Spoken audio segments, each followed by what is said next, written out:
Всем привет! И у нас начинается третий урок, который называется «Близость». Приветствую вас! Сегодня мы будем говорить о близости, что такое близость, как она появляется, почему она исчезает, почему нам тяжело быть близкими, почему нам хочется близости и что нам делать, когда нам близость дается тяжело. И почему эта близость так ярко выражена при начальных отношениях? И почему она уже не такая яркая, когда мы вместе уже 3, 4 и больше лет? И возможно ли вообще близость в пути отношений? Действительно ли это близость? Когда мы эмоционально довольны друг другом, когда у нас чувство влюбленности, нам кажется, что вот она настоящая любовь, что мы по-настоящему близки. Но на самом деле настоящая близость приходит со временем. Настоящая близость, она постепенная. Что такое близость? Близость — это отсутствие расстояния. Это когда между нами нет никаких преткновений, а если они есть, то мы с легкостью их преодолеваем и открываемся друг другу. Близость невозможна без физического присутствия друг с другом. Поэтому я лично очень скептически отношусь к бракам на расстоянии, где муж долгое время не находится дома добровольно. Я не говорю о таких условиях, как война или болезни, вынужденно что-то. Но таких вынужденных обстоятельств у нас в жизни на самом деле немного. И есть обстоятельства, которые мы сами принимаем в свою жизнь, которые усложняют наш брак.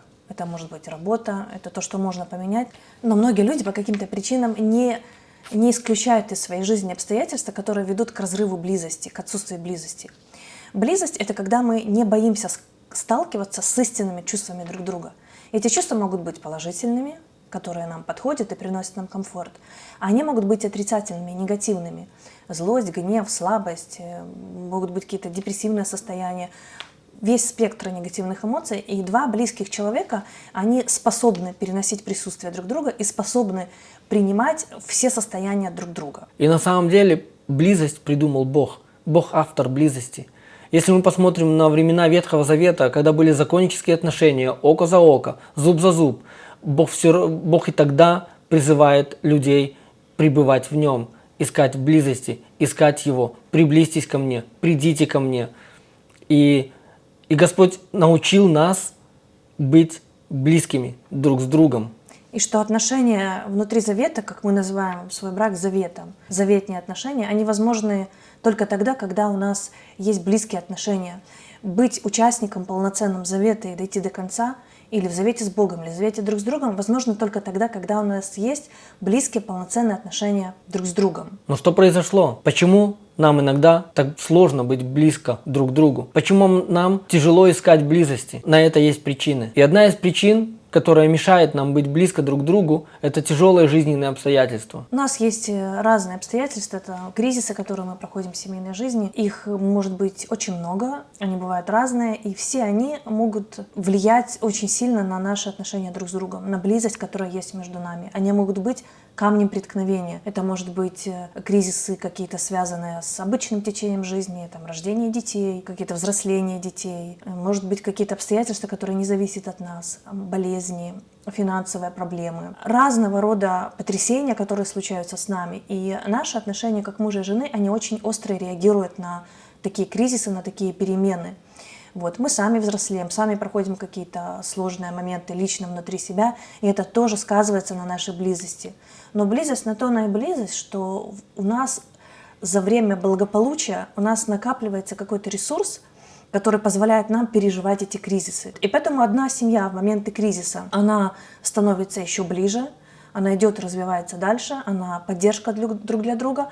А есть семьи, которые не могут пережить кризисы, которые не могут пережить тяжелое внешнее жизненное обстоятельства, потому что они до этого не были близки. И это не значит, что обстоятельства у одной семьи были поменьше, там проблемы были полегче, а у другой семьи, которая не смогла выстоять, проблемы были сверхъестественные, сверхсильные. Да, вопрос просто в ресурсе, который семья скопила, и насколько они относятся к браку как к завету, насколько они посвящены друг другу.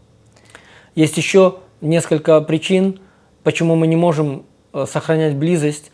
Это негатив и критика. Негативные эмоции, негативные слова и критика, они близки друг к другу. И это мешает нам приблизиться друг к другу. Порой мы слышим от своего мужа или от своей жены какие-то негативные высказывания, негативные эмоции, недоверие. Возможно, что негативные высказывания и эмоции – это опыт наших нехороших, опыт наших отрицательных отношений, отрицательной близости. Да, и как сказал Гена, мы накапливаем какой-то багаж негативных воспоминаний, негативных эмоций, отношения друг к другу. И все это в совокупности, моменты близости, оно отталкивает нас друг от друга. Критика, она разрушает близость полностью. Я знаю, что есть определенная модель, как строится близость, и когда кто-то один проявляет инициативу в близости, и малейшее движение бровью со стороны партнера негативное, оно может разрушить любые попытки человека быть близкими. Критика, она особенно чувствуется, когда мы хотим построить близкие отношения, потому что в близости мы оголяемся, в близости мы уязвимы, мы как ступаем над пропастью. Почему Адам и Ева были голыми, без одежды в Эдемском саду? Ну, так говорят. Никто не знает, были ли они обнажены физически или... Но мы хотим поговорить о их наготе, духовной наготе. Как бы не наготе духовной, а открытости друг перед другом. Они были открыты друг перед другом. В них не было греха, в них не было негативности, негативных эмоций, в них не было... Они еще не были опорочены грехом. Да, и когда мы идем навстречу друг другу, мы не знаем, что нас ждет на той стороне. Как человек близкий отреагирует на наши попытки близости. И поэтому мы очень уязвлены. И любая критика, она как удар молотком по голове. И мы, когда строим близость, мы должны быть очень внимательны. Мы должны быть очень по-светски такими доброжелательными и вежливыми в каком-то роде, когда один человек проявляет к нам доброту и намек на какую-то близость, неважно, физическую или душевную. И следующие два пункта – это неуважение и сравнение. Они также близки друг к другу, потому что когда мы сравниваем своего партнера, свою жену или своего мужа с кем-то другим, мы таким образом еще больше проявляем неуважение к своему партнеру. Это как будто бы, знаешь, в наших отношениях появляется кто-то третий. И близость между мужем и женой уже априори она невозможна, потому что уже есть кто-то, на кого мы посмотрели, и кто-то, кто уже вошел в наши отношения. Это очень страшная вещь. Бог призывает в наших отношениях быть, как будто бы никого больше нету. Бог любит, когда Он один. Он говорит в заповедях даже, Он говорит: поклоняйтесь только мне одному. Я один есть Бог. И в наших отношениях между мужем и женой я должен видеть в своей жене, в мире больше нет женщин. У меня есть одна жена, одна женщина в моей жизни, и я должен строить с ней отношения. Больше нету. Нам не с кем ее сравнивать. Она самая лучшая. Для меня моя жена самая лучшая. Для моей жены муж, я самый лучший. И мы должны так друг к другу относиться. Вокруг больше не существует никого. Мы строим отношения друг с другом. И когда мы стоим на позиции, что мы одна плоть, и в одной плоти могу быть только я и он, то мы уважаем одну плоть, потому что мы часть этой плоти. И когда мы посвящаем себя друг другу на 100%, то у нас не возникает вопрос, что кто-то есть во внешнем мире, кто может быть лучше. Потому что любое сравнение – это уже неуважение друг к другу. И близость с таких позиций, она невозможна. Есть такой пример в старом советском фильме, фильм «Сказка», когда парню показали его возлюбленную, и она была в множественном числе, и надо было выбрать одну, А он говорит: а я и не видел больше никого. То есть вы понимаете, было много копий его женщины, его девушки, его возлюбленной, и он не видел больше никого другого, он видел только одну свою возлюбленную. Но и так любовь. И мы. Это любовь. Да. Это любовь. И на самом деле близкие отношения можно строить, когда есть любовь. Чувство И Бог, любви, да. чувство любви. И Бог, Он есть любовь. Мы должны черпать эту любовь у Бога, иначе у нас не будет сил отдавать ее друг другу. Да, и близкие отношения с другим человеком, они возможны только когда у нас нет ран, когда у нас исцеленное сердце, а исцеляемся мы в близких отношениях с Богом, в присутствии Божьем. Так, следующий пункт, что мешает нам быть близкими и строить близость, это контроль и навязывание. Контроль и навязывание – это такие поведенческие какие-то парадигмы, когда мы не доверяем друг другу, когда мы контролируем друг друга, проверяем друг друга в обычных бытовых в течение дня. Там, ты помолился, там ты маме моей позвонил, ты там то, ты там то. Не то чтобы это грех какой-то или какие-то плохие вещи, но мы должны понимать, что по-настоящему два близких человека, они доверяют друг другу. Они позволяют друг другу быть теми, кем человек хочет. Когда мы навязываем человеку что-то другое, это вызывает в нас бунт. И невозможна близость, когда мы понимаем, что мой муж хочет, чтобы я стала другая. Он мне говорит об этом 10 раз на день, намекает. Или каким-то образом, как говорит Гена, ты громко думаешь или убери субтитры с лица. Вот. И контроль и навязывание — это такие невербальные способы показать мне, что пока ты не станешь другим, мы не сможем быть близкими. Я не смогу получать удовлетворение от тебя. Я не смогу получать наслаждение от общения с тобой. Я не смогу принимать тебя полностью. А удовлетворение, наслаждение и полное принятие — это элементы близости. И еще то, что мешает нам быть близкими друг к другу, это дистанционирование, это отстранение друг от друга, это своего рода наказание, наказание отстранением. Да, на самом деле многие жены и мужья практикуют такие вещи, когда наши чувства задеты, уязвлены, когда мы разочарованы, обижены, огорчены. Наша первая реакция может быть такой, что мы для собственной безопасности мы дистанционируемся. Может быть, мы просто не хотим общения, либо мы хотим, но ждем, что вот он начнет первым такие манипуляции. Мы ждем, сидим обиженно, да, мы играем в молчанку, мы закрываемся друг от друга. И я знаю мужей и жен, которые полгода могут не разговаривать друг с другом. Вот. Я не говорю, что это естественная реакция, я не говорю, что ее не должно быть. Это наша психика так устроена, что когда нам грозит опасность, мы немножко отстраняемся, это нормально.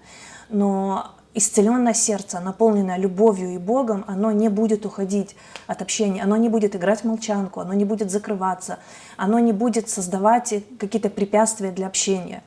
Все эти вещи, они разрушают близость, и мы должны уметь преодолевать их. Есть еще одна вещь, которая мешает близким отношениям. Это отказ от своей ответственности. То есть, если жена на меня обижена, почему я должен идти примиряться? Почему я должен? С какого перепугу я должен идти и налаживать наши отношения? Почему я должен идти и налаживать наши отношения? Я же не виноват. Я же не виноват. Но это именно то, о чем говорит Бог. Мы должны примириться с противником нашим. Мы не говорим, конечно, что муж и жена, они друг другу противники, или у нас нет соревнований, кто прибежит первым. Мы одна семья, мы одна плоть, мы должны прийти к цели первыми, да, вдвоем, да, каждый как берет, одна. Да, каждый берет свою ответственность за то, что происходит в отношениях. И можно еще посмотреть на этот пункт, что когда мы не берем ответственность вообще за сферы жизни, в которых мы должны брать ответственности, то близость, она невозможна. Что я имею в виду? Когда в семье есть огромное количество сфер, за которые мы должны отвечать, и все эти сферы важны, нет неважных. Есть воспитание детей, есть финансы, есть духовная жизнь, есть быт. И если мы не будем отвечать за то, что нам, за то, на чем мы должны отвечать, то у другого человека появляется чувство, что тебе наш брак не важен. Муж, который не зарабатывает деньги, проблема не в том, что он деньги не зарабатывает, а это просто говорит о том, что человек не посвящен браку, что он больше любит себя, чем то, что происходит в семье. И казалось бы, что это может быть неважные вещи, настоящая любовь все преодолевает. Но когда мы относимся к своим обязанностям, так знаете, беззаботно, когда мы находим в себе оправдания, чтобы не восполнять те сферы ответственности, которые Бог на нас возложил, то близость с таким человеком она невозможна, потому что у нас всегда будет суд друг на друга, у нас всегда будут жалобы друг на друга. И нежелание говорить правду, и такого своего рода тайная жизнь, она тоже мешает близости. И мы друг перед другом, мы должны быть открытыми, мы должны всегда говорить правду. У нас не должно быть ничего, что мы скрываем друг от друга. Мы одна семья, мы одна плоть, мы должны знать друг о друге все. Мы для этого соединялись друг с другом.